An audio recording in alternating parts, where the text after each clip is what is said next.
ముఖేష్ అంబానీ ప్రపంచంలో సంపన్నుల జాబితాలో 9వ స్థానంలో ఉండగా దేశంలో నెంబర్ 1 ప్లేస్లో ఉన్నాడు. అయితే అన్నయ్య ముఖేష్ అంబానీ ఆకాశమంత ఎత్తుకు ఎదిగితే ఆయన తమ్ముడు అనిల్ అంబానీ మాత్రం దారుణంగా పతనమయ్యారు. అనిల్ అంబానీ అప్పట్లో ఇంటి నుంచి ఆఫీస్కి హెలికాప్టర్లో వెళ్ళేవారు. పని మీద విదేశాలకు వెళ్ళొచ్చిన తర్వాత నేరుగా హెలికాప్టర్ ఎక్కేవారు. కారు పెద్దగా వాడేవారు కాదు. 10 కిలోమీటర్ల దూరానికి కూడా ఆయన హెలికాప్టర్ యూజ్ చేసేవారు. ప్రపంచంలోనే అత్యంత లగ్జరీ లైఫ్ అనుభవిస్తున్న వ్యక్తిగా ఉండాలని అనిల్ అంబానీ అనుకునేవారు. ఒకసారి అయితే ఆయన తన సతీమణికి 400 కోట్ల విలువైన పడవను బహుమతిగా ఇచ్చారు. 2008లో 2 లక్షల కోట్ల విలువైన ఆస్తితో వరల్డ్లోనే అత్యంత సంపన్నుల్లో 6వ సంపన్నుడిగా నిలిచారు. ఒకప్పుడు మన దేశంలో రేమాండ్స్ అధినేత ఇల్లు 30 అంతస్తులో ఉండేది. దాని విలువ 6,000 కోట్లు. దాని తర్వాత భారత్లో రెండో ఖరీదైన ఇల్లు అనిల్ అంబానీదే. ఆయన ఇంటి విలువ 5,000 కోట్లు.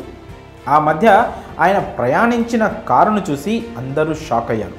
ఒకప్పుడు Rolls Royce Phantom, Lamborghini Gallardo, Land Rover, Range Rover Vogue, Mercedes Benz S class లాంటి కార్లలో తిరిగే అనిల్ రీసెంట్గా హ్యుందాయ్ ఐయోనిక్ 5 కారులో జర్నీ చేస్తూ కనిపించారు. దీని ధర 45 లక్షలు.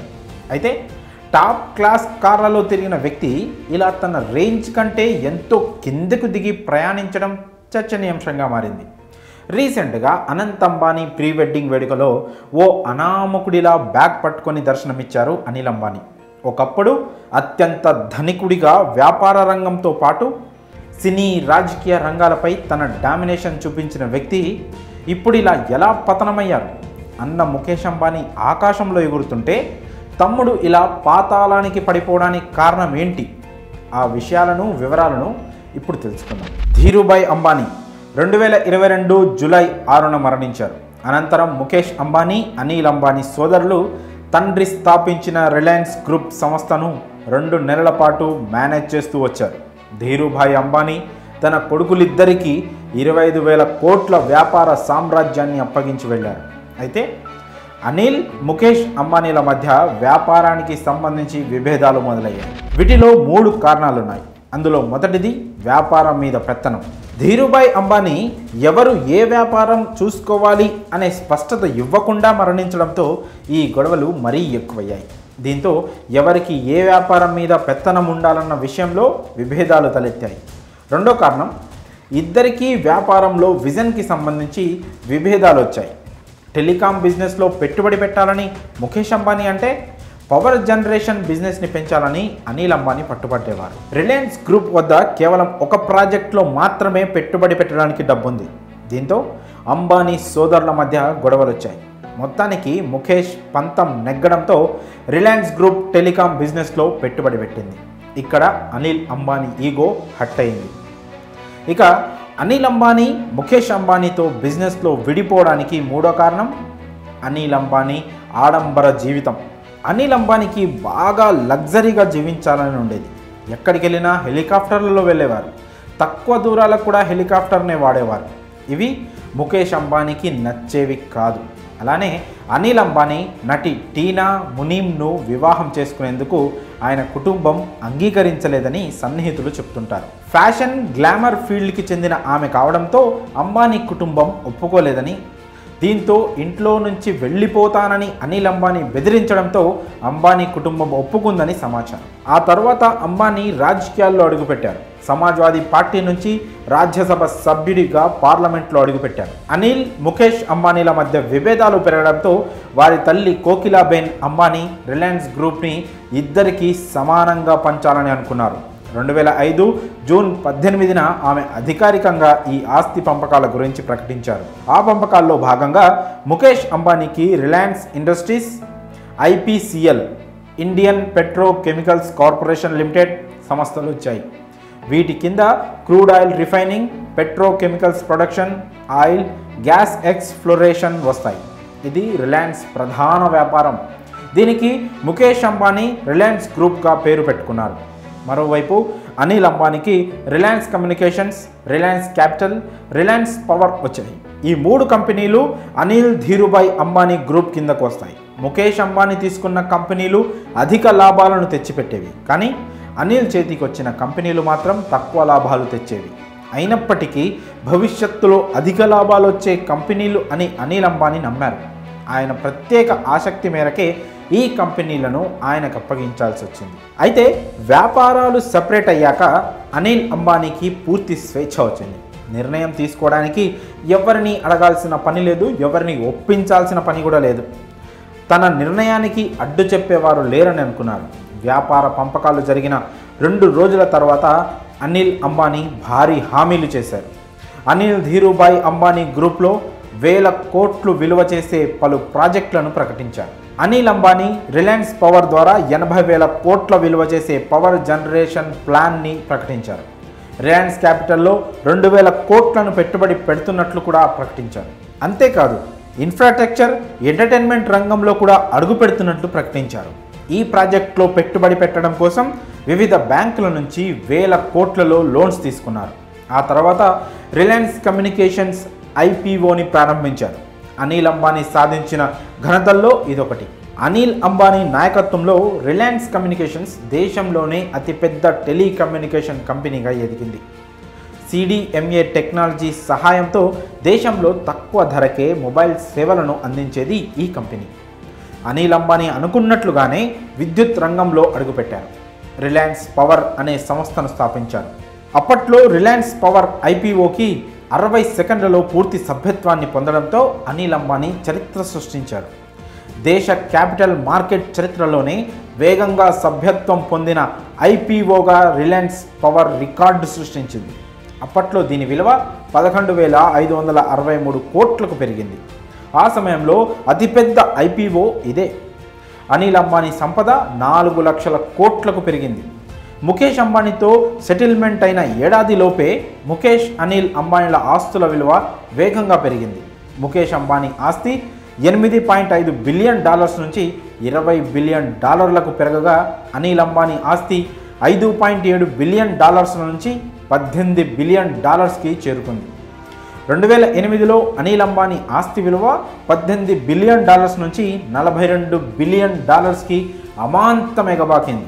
దీంతో అనిల్ అంబానీ ప్రపంచంలోనే 6వ అత్యంత సంపన్నుడిగా గుర్తింపు పొందారు. వ్యాపారంలో చక్రవర్తిగా రాణిస్తున్న సమయంలో అనిల్ అంబానీ అసలు పతనమవుతారని ఊహించి ఉండరు ఎవరు. ఆయన పతనానికి కారణం వ్యాపారాలను దూకుడుగా విస్తరించే ప్రయత్నాలు, అధిక అప్పులు, మార్కెట్లో ప్రతికూలతలే. వీటి కారణంగా అనిల్ అంబానీ పతనం మొదలైంది. 2008లో అనిల్ అంబానీకి చెందిన అనిల్ ధీరుభాయ్ అంబానీ గ్రూప్ లాభం 9,000 కోట్లు. కానీ ఇందులో 75% లాభం అనేది రిలయన్స్ కమ్యూనికేషన్ కంపెనీ నుంచే వస్తోంది. దీనివల్ల అనిల్ అంబానీ భారీ నష్టాన్ని చవిచూశారు. ఎందుకంటే టెలికాం రంగంలో వచ్చిన విప్లవాత్మకమైన మార్పులతో పోటీ పడలేక రిలయన్స్ కమ్యూనికేషన్ వెనకబడిపోయింది. మిగతా కంపెనీలన్నీ 4G నెట్వర్క్స్తో దూసుకుపోతుంటే రిలయన్స్ కమ్యూనికేషన్స్ మాత్రం వెనకబడింది. పోనీ 4Gకి అప్గ్రేడ్ అవుదామన్న అనిల్ అంబానీకి అప్పటికే భారీగా అప్పులున్నాయి. వోడాఫోన్, ఎయిర్టెల్ వంటి కంపెనీలు 4G నెట్వర్క్స్ అందిస్తుండడంతో జనం బెస్ట్ ఇంటర్నెట్ కోసం రిలయన్స్ నుంచి వోడాఫోన్, ఎయిర్టెల్కి షిఫ్ట్ అయిపోయారు. ఇది అనిల్ అంబానీకి భారీ నష్టాన్ని తెచ్చిపెట్టింది. రిలయన్స్ పవర్తో మరో పతనాన్ని అనిల్ అంబానీ ఎదుర్కోవాల్సి వచ్చింది. ముఖేష్ అంబానీకి దాద్రి, షాపూర్లలో 2 గ్యాస్ ఫైర్ పవర్ ప్లాంట్స్ ఉన్నాయి. ఈ పవర్ ప్లాంట్స్లో న్యాచురల్ గ్యాస్ని తీసుకొని దాని నుంచి కరెంట్ని ఉత్పత్తి చేయడమే రిలయన్స్ పవర్ కంపెనీ పని. అయితే న్యాచురల్ గ్యాస్ కోసం అనిల్ అంబానీ తన అన్న ముఖేష్ అంబానీ మీద ఆధారపడాల్సి వచ్చేది. ఇద్దరు విడిపోక ముందు రిలయన్స్లో ఒక ఒప్పందం ఉంది. ఒక యూనిట్కి $2.3 రేటుకి న్యాచురల్ గ్యాస్ని రిలయన్స్ పవర్కి ఇవ్వడం అనేది ఒప్పందం. అయితే విడిపోయిన తర్వాత ముఖేష్ అంబానీ రేటు పెంచారు. దీంతో అనిల్ అంబానీ ఒప్పందాన్ని ఉల్లంఘించారంటూ తన అన్న మీద బాంబే హైకోర్టులో కేసు వేశారు. దాన్ని సవాల్ చేస్తూ ముఖేష్ అంబానీ సుప్రీంకోర్టులో కేసు వేశారు. ఈ కేసులో ముఖేష్ అంబానీకి అనుకూలంగా కోర్టు తీర్పు ఇచ్చింది. దీంతో అనిల్ అంబానీకి వేరే ఆప్షన్ లేకుండా పోయింది. అధిక ధరకు న్యాచురల్ గ్యాస్ని కొనుగోలు చేసి కరెంట్ని ఉత్పత్తి చేసేవారు. దీంతో రిలయన్స్ పవర్ కంపెనీకి భారీ నష్టాలు వచ్చాయి. కొన్ని రోజులకే దాద్రి ప్రాజెక్ట్ మూసివేశారు. 2015 నాటికి రిలయన్స్ క్యాపిటల్ మినహా అనిల్ అంబానీకి చెందిన మిగతా కంపెనీలన్నీ మూతపడే దశకు వచ్చేశాయి. అదే ఏడాదిలో అనిల్ ధీరుభాయ్ అంబానీ గ్రూప్ సంస్థ అప్పులు 1,25,000 కోట్లకు చేరుకున్నాయి. ఇంత దారుణ పరిస్థితుల్లో కూడా అనిల్ అంబానీ 2,000 కోట్లు పెట్టి పిపావావ్ డిఫెన్స్ని కొనుగోలు చేశారు. అప్పటికే ఆ కంపెనీ 6,700 కోట్ల అప్పుల్లో ఉంది. దీన్ని కొనుగోలు చేసిన తర్వాత ఆ పేరుని రిలయన్స్ డిఫెన్స్గా మార్చారు.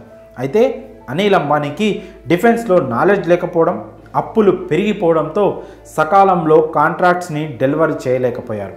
దీంతో ఆ కంపెనీ కూడా నష్టాలతో మూతపడిపోయింది.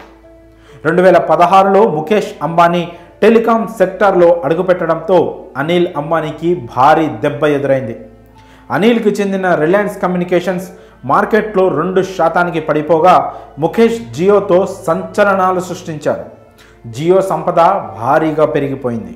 ఎప్పుడైతే ముఖేష్ అంబానీ టెలికాం ఇండస్ట్రీలో అడుగుపెట్టారో అప్పుడే అనిల్ అంబానీ జీవితం పూర్తిగా మారిపోయింది. కంపెనీలు నష్టాల్లో ఉన్నాయి, అప్పులు పెరిగిపోతున్నాయి.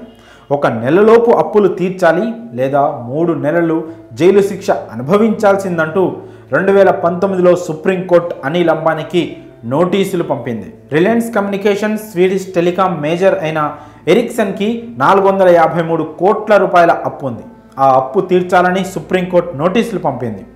453 కోట్లు కట్టాలి లేదా 3 నెలలకు జైలు శిక్ష అనుభవించాలి. ఈ విషయం తెలుసుకున్న ముఖేష్ అంబానీ రంగంలోకి దిగి ఆ 453 కోట్ల రూపాయల అప్పుని తీర్చేసి తమ్ముణ్ణి ఆ ఊబి నుంచి బయటపడేశారు.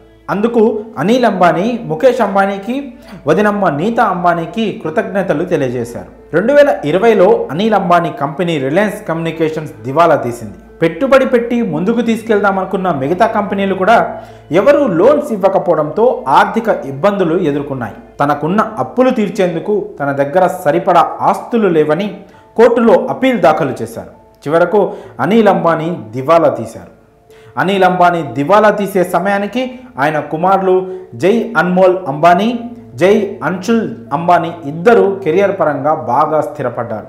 జై అన్మోల్ అంబానీ 2014లో రిలయన్స్ మ్యూచువల్ ఫండ్ కంపెనీలో జాయిన్ అవ్వగా ఆ తర్వాత రిలయన్స్ క్యాపిటల్కి ఎగ్జిక్యూటివ్ డైరెక్టర్ అయ్యారు.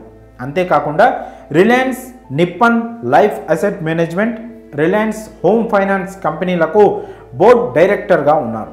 అనిల్ అంబానీ చిన్న కుమారుడు జై అన్షుల్ అంబానీ రిలయన్స్ ఇన్ఫ్రాస్ట్రక్చర్లో ట్రైనీగా పనిచేశారు. Reliance Mutual Fund, Reliance Capital కంపెనీల్లో పనిచేసి అనుభవం పొందారు. ప్రస్తుతం అయితే ముఖేష్ అంబానీ రేంజ్లో కాకుండా పర్వాలేదనిపించుకునే రేంజ్లో ఉన్నారు.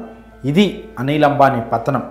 ఆయన నిర్ణయాలు కాలానికి తగ్గట్టు అప్గ్రేడ్ అవ్వకపోవడం, విలాసవంతమైన జీవితం, దానికి తగ్గట్టు ఖర్చులు, ఇవన్నీ అనిల్ అంబానీ పతనానికి కారణం. ఎంతోమంది యంగ్స్టర్స్కి ఒక పాఠం. మరి దీనిపై మీ అభిప్రాయం ఏంటో కామెంట్స్ రూపంలో తెలియజేయండి.